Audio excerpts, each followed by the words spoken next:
Hello students, स्वागत है आपका। जय हिंद, वंदे मातरम। जैसा कि आपको लिखा हुआ दिख रहा है, मैंने पहले वीडियो बनाया था और वो हो गया डिलीट, तो इसलिए मैं अब लिख नहीं रहा हूँ। ऐसे कम समय में जल्दी हो जाएगा, ठीक है। ये 5 का है। इसमें पूछा गया मोल परिभाष की परिभाषा बताइए। तो मोल परिभाष की परिभाषा सुन लीजिए।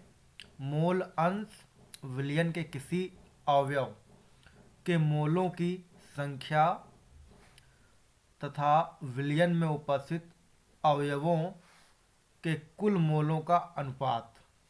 कुल मोलों का अनुपात क्या होता है भैया? मोल प्रभाज कहलाता है। दूसरा टॉपिक क्या पूछा गया इसमें आपसे? मोल प्रभाज एवं वाष्प दाब में संबंध, ठीक है। तो क्या होगा इसका संबंध? देखिए, P naught minus P S upon P naught equal small N बटे small N plus capital N. ये आपका मोलर और प्रभाज और वाष्प दाब में संबंध हो गया। अब इससे हम लोग देख लेते हैं कि इनमें नाम क्या क्या है इन लोगों का जो इसमें लिखा है। पी नॉट और पी एस। पी नॉट होगा आपका विलायक और पी एस होगा आपका विलेय के वाष्प दाब। वैसे यहाँ पास स्मॉल एन तथा कैपिटल एन। स्मॉल एन है आपका विलेय और कैपिटल एन है आपका विलायक के मोलों की संख्या। अब ये आपके कंप्लीट हो गए। अब हम लिखना स्टार्ट करेंगे, ठीक है। तो देखिए बच्चों, इसमें बताया गया है कि यूरिया का भारानुसार 6% और यूरिया और जल का मोल प्रभाज निकालना है। और यूरिया का अणुभार कितना दिया है? 60। तो देखिए जल का कितना होता है? जल का अणुभार होता है 18। कितना होता है जल का अणुभार? 18 होता है। अब यहाँ जो 6% भारानुसार है, इसका मतलब है कि यूरिया 6 ग्राम। कितना? यूरिया 6 ग्राम, मतलब कि 100 में से कितना? 6 आपका है यूरिया। और जब 100 में से 6 निकल जाएगा तो कितना बचेगा आपका? 94, ठीक है। कितना बचेगा आपका? ये 94 बचेगा। और 94 है क्या आपका? जल। क्या है ये? 94 ग्राम आपका क्या है? जल, ठीक है। अब इसको हम लोग निकाल लेंगे। देखिए, तो स्मॉल एन क्या होता है? विलेय की मोल संख्या। अब विलेय क्या होगा? जो कम है वही क्या होगा? आपका विलेय। बताओ, 94 कम है या 6? तो आप कहेंगे सर 6 कम है। तो विलेय होता है भार बटे अणुभार, ठीक है। तो भार कितना? 6 और बटे कितना? अणुभार कितना है? 60। कितना आएगा? 0.1। कितना आएगा? 0.1 आ गया। और देखिए कैपिटल एन का मान निकाल लीजिए। तो यहाँ भी भार बटे अणुभार होता है। भार कितना है? 94। यहाँ पर जल है 94। अणुभार कितना है? 18। तो अब भाग कर कितना आएगा? 18 पंचे 90। क्या कितना बच गया? 4 दशमलव लगाइए, हो गया 40। 18 दूना 36। 18 दूना 36। तो ये इतना हल हो गया। अब आइए हम निकालते हैं आगे अगले पेज में। तो देखिए, जल का मोल प्रभाज होगा कैपिटल एन बटे capital N plus small n. Capital N का मान आया आपका है 5.22 बटे कैपिटल, यहाँ भी लिखेंगे 5.22 प्लस स्मॉल के बाद 0.1। यहाँ 0 आप बढ़ा सकते हैं, ठीक है। तो अब देखिए ऐड करें कितना आएगा? 5.22 और बटे यहाँ जोड़ोगे तो आएगा 5.32, ठीक है। इतना आएगा। अब इसे आप भाग करेंगे तो देखिए कितना आता है।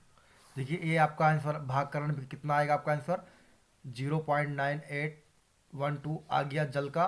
अब निकालना हमें क्या? यूरिया का मोल प्रभाज। यूरिया का मोल प्रभाज। तो अब क्या करेंगे? एक में से, कितने में से? एक में से आप घटा देंगे जल का मोल प्रभाज। एक में से क्या घटा देंगे आप? जल का मोल प्रभाज। देखिए तो क्या आएगा? 1.000। हम यहाँ 0 बढ़ा लेंगे घटाने के लिए, तो 0.9 9812। हम 10 में से 2 गया तो 8 आएगा, और 9 में से 1 गया फिर 8 आएगा, और यहाँ 9 में से 8 गया 1 आएगा, ठीक है, और 9 में से 9 गया 0। तो आंसर क्या आ जाएगा यूरिया का 0.188 आपका ये आ गया यूरिया का, ठीक है। तो यूरिया का मोल प्रभाज आ गया आपका 0.188 आ गया, और जल का आ गया आपका 0.9812। इस तरीके से आपका ये 5 के का कंप्लीट। आइए अब नेक्स्ट देखते हैं क्वेश्चन कौन सा करना है।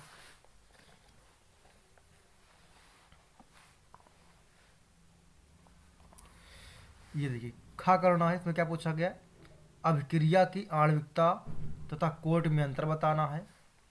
फिर प्रथम कोट की एक अभिक्रिया 100 सेकंड में पदार्थ की सांद्रता प्रारंभिक सांद्रता की आधी रह जाती है, तो वेग स्थिरांक की गणना करना है, ठीक। तो आइए अब इसे हल करते हैं। तो देखिए नेक्स्ट 5 का खा है, कौन सा है 5 का खा। इसमें क्या करना है, अभिक्रिया की आणविकता और कोट में अंतर लिखना। तो इसको हम लोग पॉइंट वाइज लिखेंगे, कम से कम 2 या 3 पॉइंट लिखेंगे। तो पहला पॉइंट लिखेंगे हम लोग, किसी अभिक्रिया की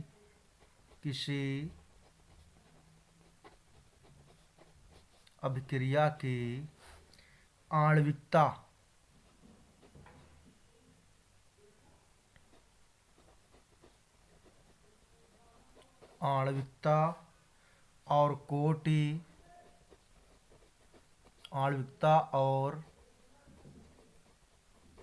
कोटि समान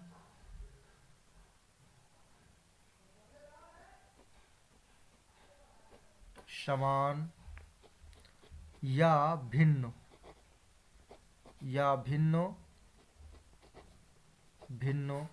हो सकती है,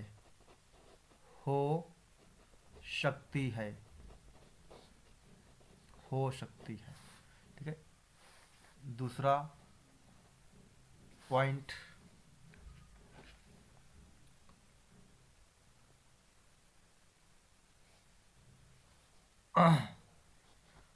अभिक्रिया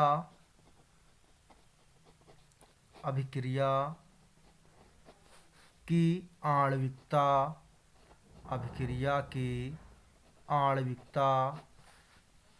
कभी भी शून्य नहीं होती, जबकि कोटि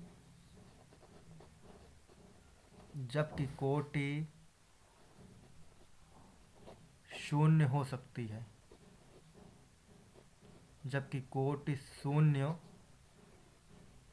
सकती है, एक और कर लेते हैं, कम से कम 3। तीसरा,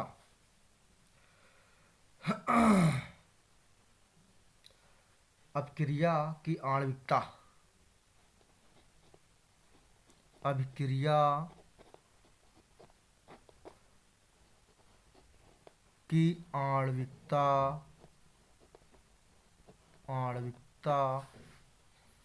सदैव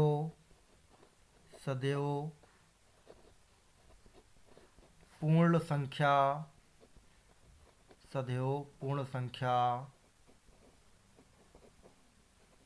होती है,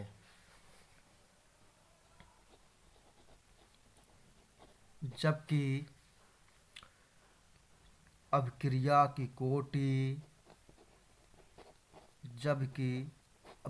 की कोटि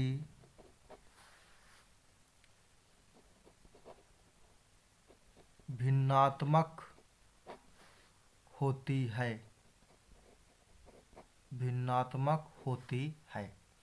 अब आपके एक अपलोड हो गए। अब नेक्स्ट क्वेश्चन करेंगे जो इसमें पूछा गया है। तो देखिए बच्चों, इसे यहाँ बोला गया है, प्रथम कोट की एक अभिक्रिया 100 सेकंड में पदार्थ की प्रारंभिक सांद्रता की आधी रह जाती है, तो वेग स्थिरांक की गणना करना है। तो देखिए कैसे हल करेंगे। सबसे पहले हम इसमें लिख लेंगे प्रथम कोटि का फार्मूला, जो होता है क्या होता है, के इक्वल 2.303 अपॉन टी और लॉग बेस 10 ए अपॉन ए माइनस एक्स, ये आपका सबसे पहले फार्मूला हो जाएगा। ठीक है, फिर इसमें आप क्या करेंगे, जो इनमें अल्फ़ाबेट है उनको हम नाम से इंगित कर देंगे, इनका नाम क्या होना चाहिए। ठीक है, जो ए है पदार्थ की प्रारंभिक सांद्रता है, और ए माइनस जो एक्स है जब कुछ समय बीत जाता है तब की सांद्रता होती है। ठीक है, जब ऐसे बोला भी गया है कि प्रारंभिक सांद्रता का क्या होता है, ये आधा हो जाता है, तो यानी ए माइनस एक्स बराबर ए बाई 2 हो जाएगा, ये आधा हो जाएगा। और समय कितना दिया है, 100 सेकेंड।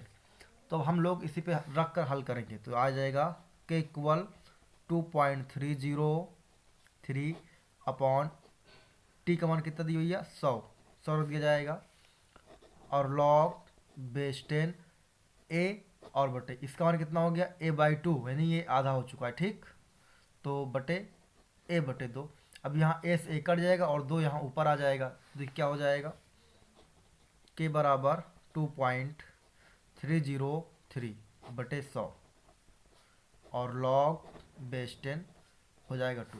अब लॉग 2 का मान होता है 0.3010। ठीक है, तो यहाँ रख देंगे के इक्वल 2.303 गुणे 0.301 और बटे 100,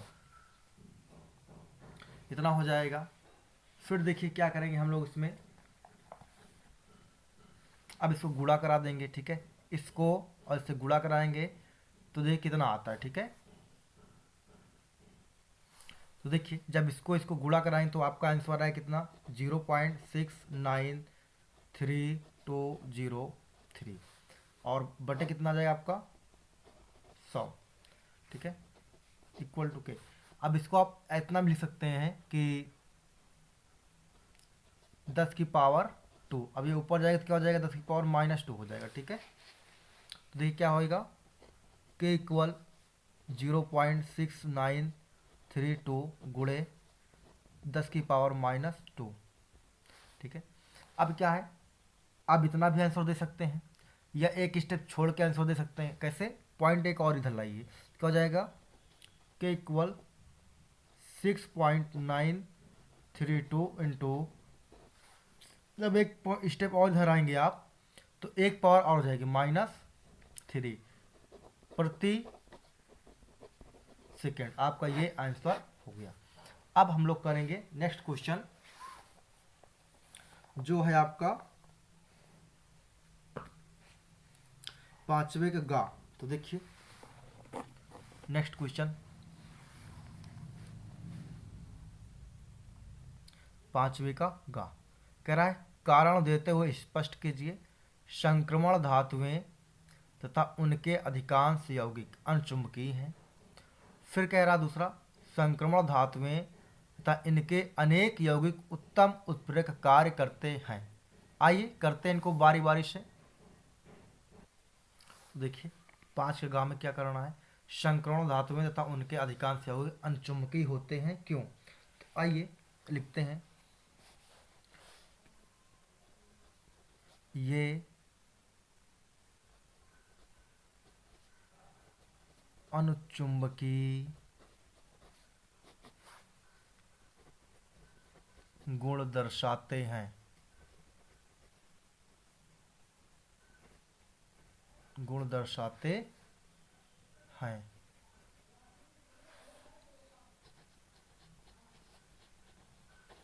क्योंकि इनके इनके गुण अयुग्मित गुण अयुग्मित इलेक्ट्रॉन अयुग्मित इलेक्ट्रॉन के कारण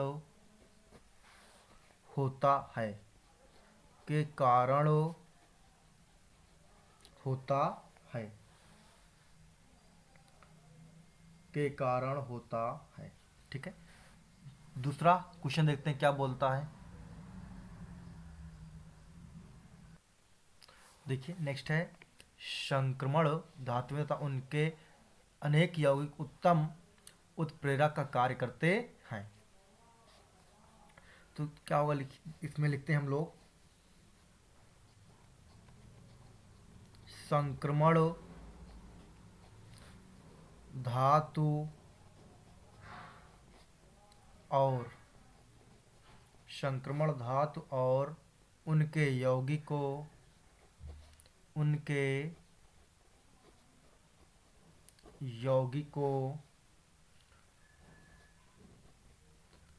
उत्प्रेरण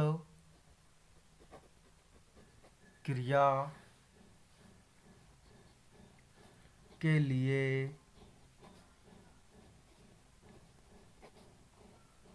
जाने जाते हैं,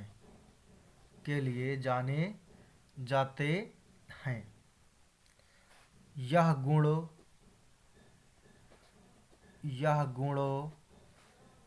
विभिन्न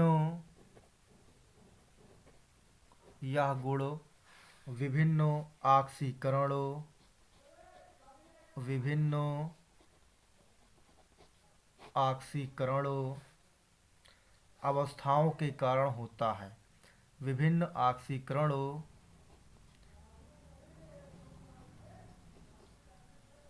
अवस्थाओं के कारण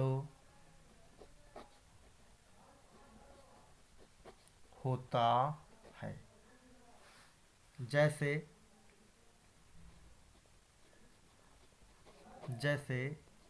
वैनेडियम,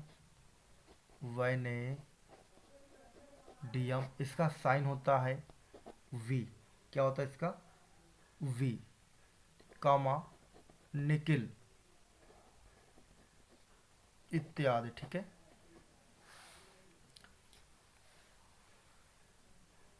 हम लोग 5 का घा करेंगे, जिसमें पहला क्वेश्चन है 5 घा में लिगंड क्या है और इसके एग्जाम्पल दीजिए। तो आइए देखते हैं लिगंड क्या है।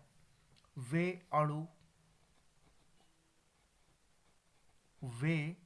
अणु कॉमा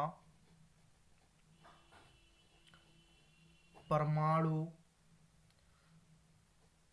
या आयन, वे अणु कामा परमाणु या आयन जो केंद्रीय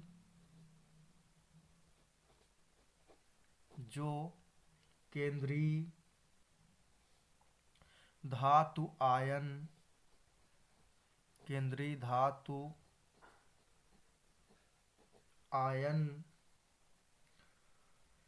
से जुड़े होते हैं। केंद्रीय धातु आयन से जुड़े होते हैं। वे लिगेंड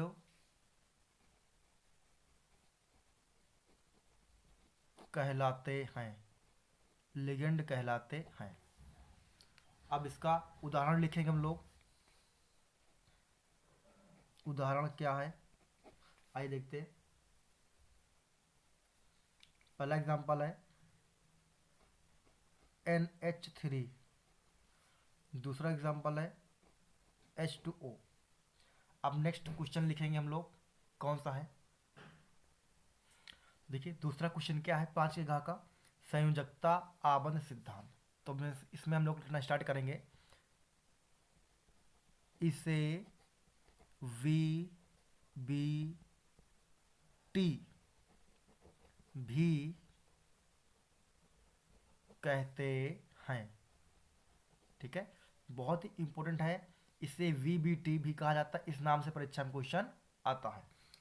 अब चलिए इसमें लिखते हैं, ये पॉइंट वाइज होगा तो लिखेंगे ये निम्न है। तो पहला पॉइंट होगा संकरण संकरण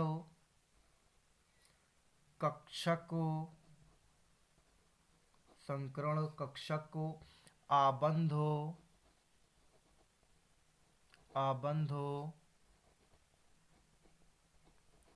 बनाने, संकरण कक्षक आबंध बनाने में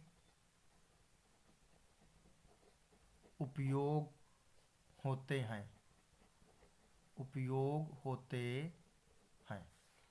दूसरा पॉइंट,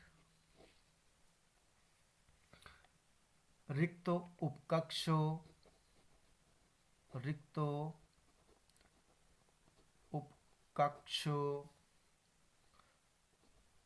होने, रिक्त उपकक्षक होने चाहिए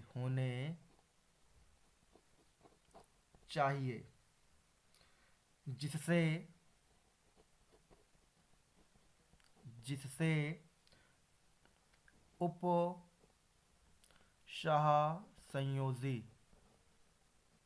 उपसहसंयोजी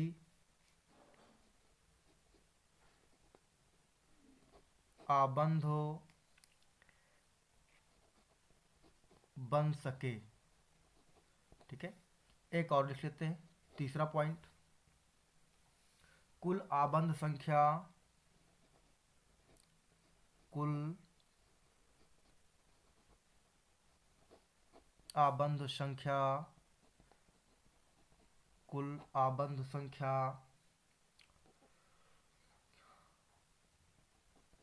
पर निर्भर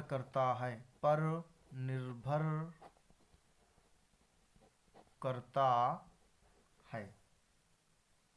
ठीक है, जैसे SPD संकरण कक्षक। तो आपका ये कंप्लीट हो गया है। अब नेक्स्ट वीडियो हम लोग करेंगे 4 का खा, गा और घा। ठीक है।